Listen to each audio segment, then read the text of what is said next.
देखिएगा अब क्या होगा। अब इन पैटर्न संबंधी विवाद जो है इनको सॉल्व करने के लिए, इनका हल करने के लिए दोनों दंपतियों के जीन प्रारूपों के मध्य क्रॉस करवाना है।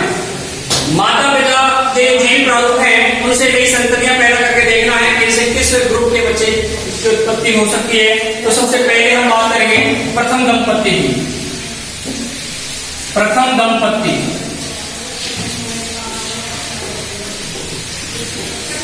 प्रथम दंपति। प्रिय विद्यार्थियों, आपको पता है कि प्रथम दंपति में जो पिता था उसका रुधिर कौन सा है और माता का रुधिर कौन सा है? माता और पिता। माता का जो रुधिर वर्ग था प्रथम दंपति में,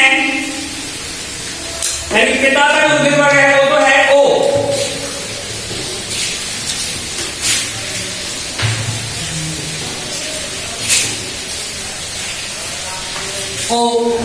और जो माता है उसका रुधिर वर्ग है AB। इनके जीन प्रारूप आपको लिखने हैं, यहां लिखेंगे हम जीन प्रारूप।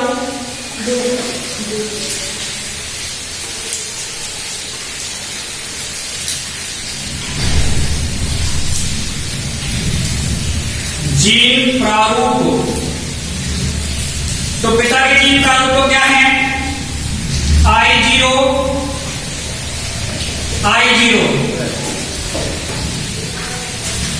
और माता के जीन प्रारूप हैं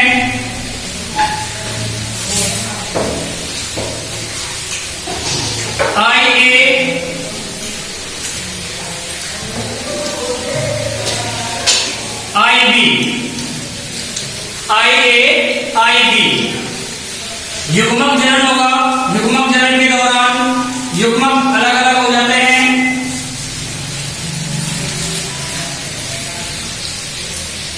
आई का आई के साथ और इनके अलग अलग कर देंगे, ये युग्मक जनन क्रिया कहलाएगी। ऐसे ही इनको भी अलग करना है आपको।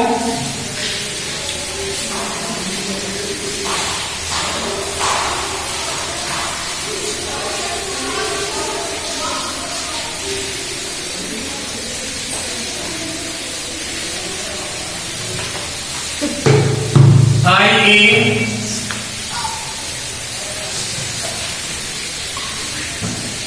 IB,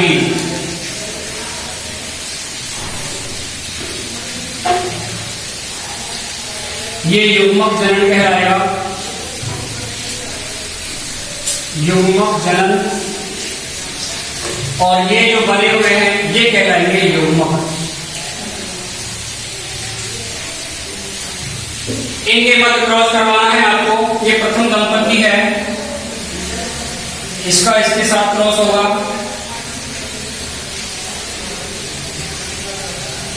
इसका इसके साथ क्रॉस होना है,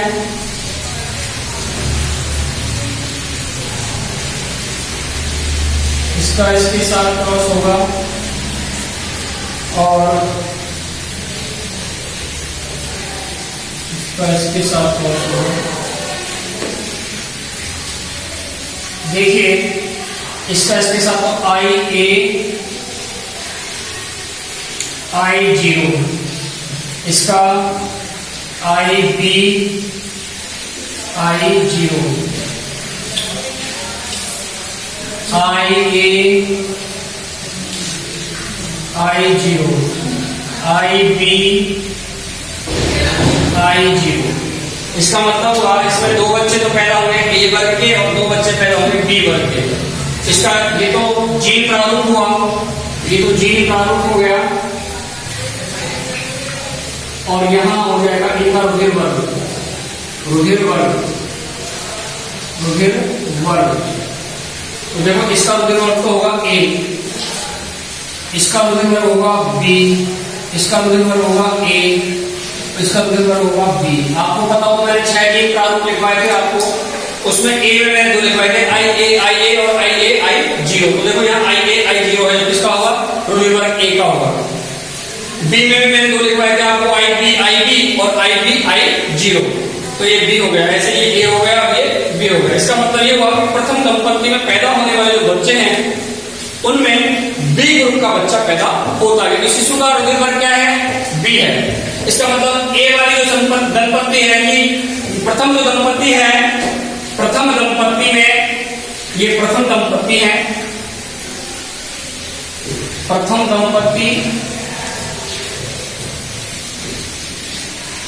दंपत्ति में बी वर्ग के बच्चे पैदा हो सकते हैं। अब हमें बात करनी है, ध्यान दें आप, अब द्वितीय दंपत्ति की बात करेंगे हम। ये तो प्रथम दंपत्ति की बात हो गई कि प्रथम दंपत्ति में क्या हुआ, पिता का रुधिर वर्ग क्या लिया हमने, ओ, माता का रुधिर वर्ग क्या लिया, ए बी, क्या लिया, ए बी, जो दिया हुआ है वही लेंगे। पिता के जीन प्रारूप हो गए आई जीरो और माता के जो जीन प्रारूप है वो हो गए आई बी। युग्मक जनन होगा, युग्मक जनन के दौरान युग्मकों का निर्माण होगा जिसमें आई इस तरह से अलग हो जाएंगे। अब इनके मध्य क्रॉस होता है, क्रॉस जब होगा तो एक का दो बार होता है, तो आई ए का आई जीरो का आई ए के साथ होगा आई जीरो हो जाएगा, ऐसे ही आई जीरो का आई बी के साथ होगा आई बी आई जीरो होगा। इसी प्रकार से इनको हम निर्धारित करेंगे और रुधिर वर्ग को देखते हैं कि इसमें कौन कौन से रुधिर वर्ग के बच्चे पैदा होते हैं। तो प्रथम दंपत्ति में ए वर्ग और बी वर्ग के अलावा अन्य कोई भी वर्ग के बच्चे पैदा नहीं हो सकते, जिसमें पुरुष का रुधिर वर्ग तो है ओ और माता का रुधिर वर्ग है ए बी, ये होगा। दूसरे वर्ग की बात करें, दूसरे दंपत्ति की अगर हम बात करें तो दूसरे दंपत्ति में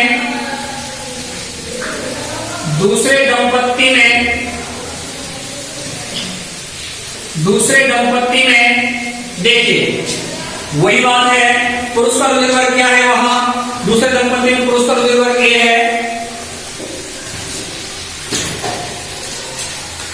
पुरुष इधर चाहे पिता माता ले लें तो एक ही बात है, माता पिता लिख लो चाहे स्त्री पुरुष लिख लो, पिता और माता।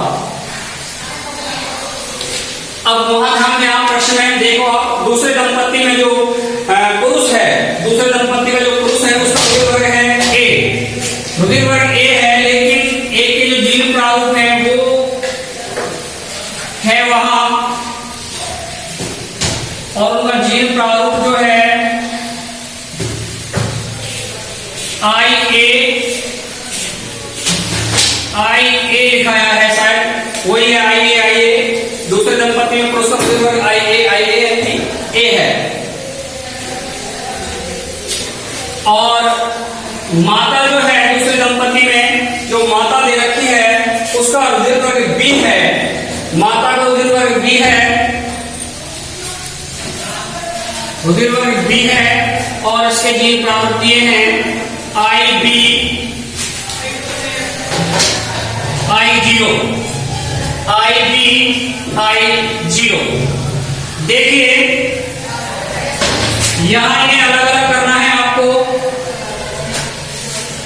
क्योंकि युग्मक जनन होगा और युग्मक जनन के समय प्रत्येक जीन पृथक हो जाता है, तो ये आई ए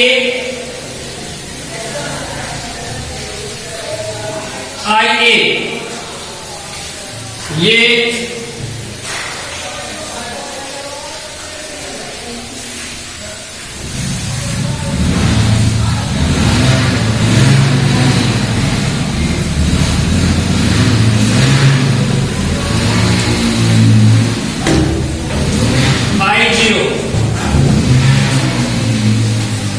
जी प्रारूप। अब इनके मध्य वही क्रॉसिंग होगा, यहां लिखेंगे आप युग्मक जनन,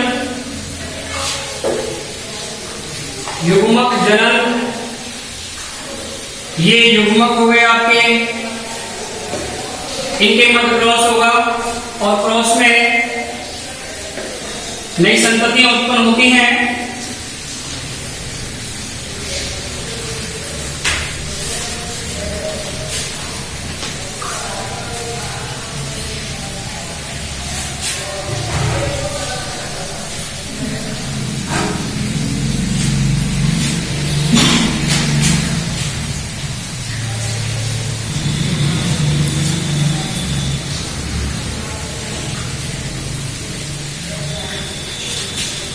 देखिए आई ए का क्रॉस आई बी से हो रहा है, तो आई ए आई बी,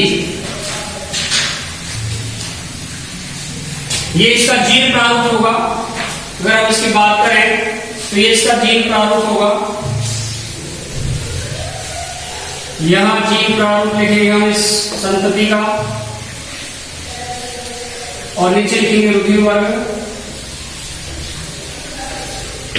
रुधिर वर्ग तो जीन प्रारूप हो जाएगा आई ए का, आई बी से हो रहा तो आई ए आई बी। आई ए आई बी कौन सा रुधिर वर्ग है? ए बी का है। एक ही प्रकार का जीन प्रारूप होता है ए बी में, आपको पता हो तो आई ए आई बी। पुनः देखो आप, आई ए का क्रॉस आई जीरो से हो रहा है तो आई ए आई जीरो। देखो आप, ये जीन प्रारूप है तुम्हारे रुधिर वर्ग ए का। यहां देखें आप, आई ए का क्रॉस आई बी से हो रहा है तो आई ए आई बी, ये है आपका ए बी रुधिर वर्ग, रुधिर वर्ग ए बी। यहां ध्यान दें आप, आई ए का आई जीरो से हो रहा तो आई ए आई जीरो, ये रुधिर वर्ग है ए, ये रुधिर वर्ग ए है। इस प्रकार से आप ध्यान दें, ये दूसरे दंपत्ति है जिसमें पिता का रुधिर वर्ग ए है और माता का रुधिर वर्ग बी है। पिता का रुधिर वर्ग ए जिसका जीन प्रारूप प्रश्न दिया हुआ है आई ए, और माता का रुधिर वर्ग दिया हुआ है आई बी आई जीरो। इनके मध्य युग्मक जनन होगा, युग्मकों का निर्माण होता है, युग्मकों के मध्य क्रॉस होगा, और क्रॉस के दौरान जो अगली नई संतति पैदा होती है उसमें 4 प्रकार की संततियां होती हैं। इन चारों संततियों में ए बी वर्ग और ए वर्ग, ए बी वर्ग और ए वर्ग के बच्चे पैदा होते हैं। एक तो ए बी वर्ग के बच्चे आएंगे और दूसरे किस प्रकार के आएंगे? ए वर्ग के। इसमें किसी भी प्रकार से कहीं भी बी प्रकार के बच्चे पैदा नहीं हो रहे हैं, जबकि उस शिशु में छोटा बच्चा है उसका रुधिर वर्ग क्या है? बी।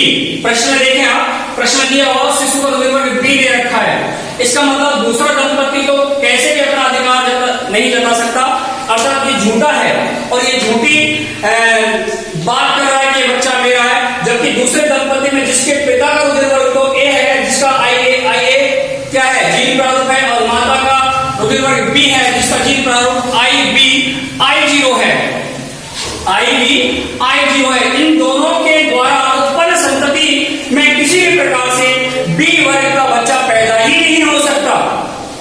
इसलिए दूसरा दंपत्ति तो अपनी जो बात कर रहा है पूर्णतः गलत कर रहा है, पूर्णतः झूठा है।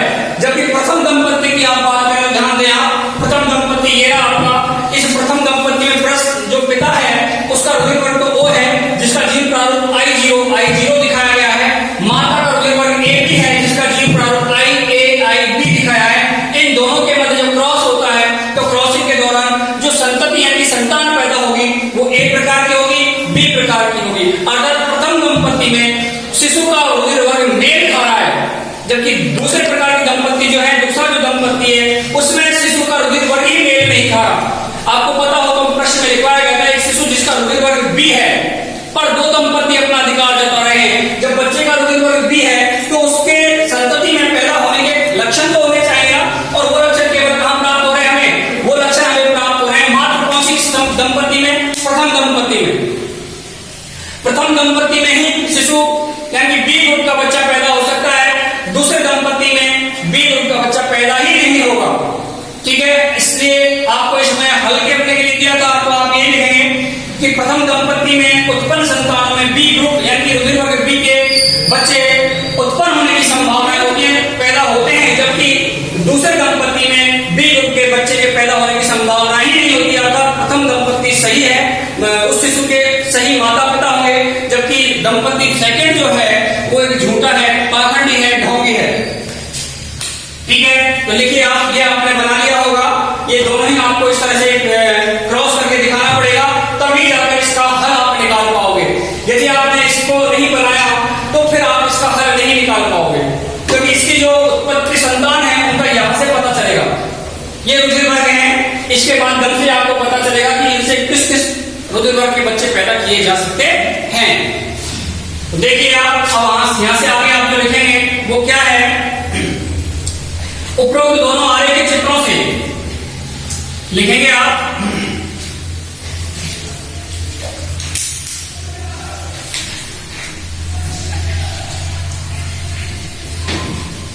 उपरोक्त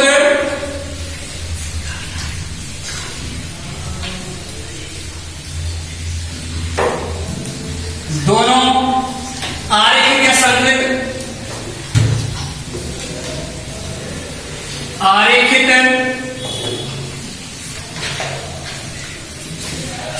चित्रों से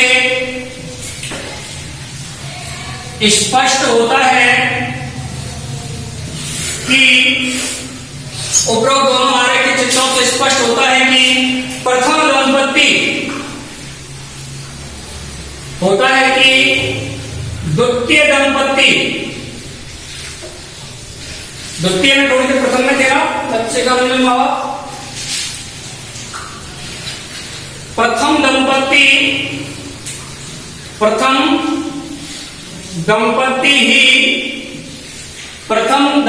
ही उस शिशु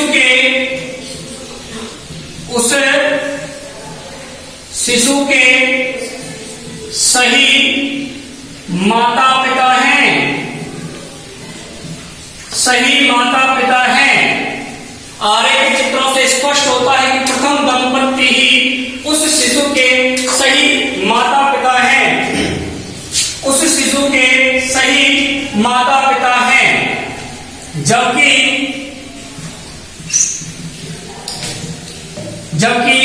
द्वितीय दंपत्ति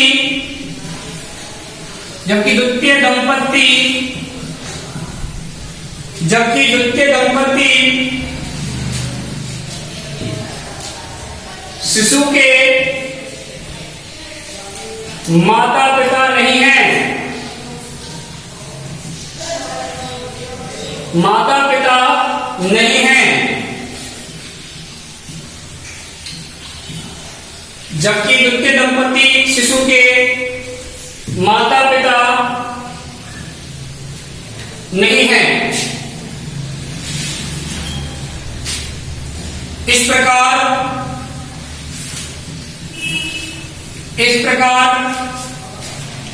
जीन प्रारूप के माध्यम से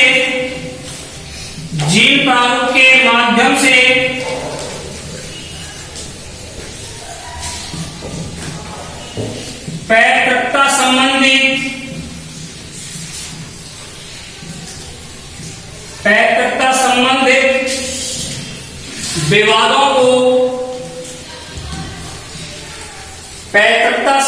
विवादों को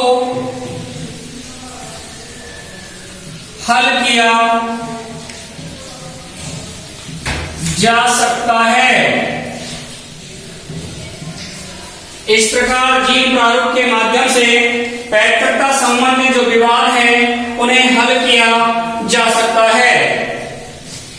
देखिए बच्चों, पैतृकता संबंधी जो विवाद हैं उन्हें हम इन जीन प्रारूपों के माध्यम से ही हल कर सकते हैं। जब हमें प्रत्येक रुधिर वर्ग के जीन प्रारूप का पता है तो जीन प्रारूप के माध्यम से क्रॉसिंग करवाकर ये पता लगाया जा सकता है कि उनसे उत्पन्न होने वाली जो संतति होगी उसमें कौन कौन से रुधिर वर्ग के बच्चे पैदा होंगे। स्पष्ट हो जाता है उनसे कि इसमें इस ग्रुप का बच्चा ही पैदा होगा अथवा नहीं होगा। अगर कोई माँ बाप अपने बच्चों पर जबरदस्ती किसी और के बच्चे पर अपना जबरदस्ती अधिकार जता रहा है तो इससे पता लगाया जा सकता है कि वो बच्चा उनका है या किसी दूसरे पेरेंट्स का है। तो पैतृकता संबंधित विवादों को हल करने के लिए जीन प्रारूप का ही उपयोग किया जाता है। इसके बाद जो नेक्स्ट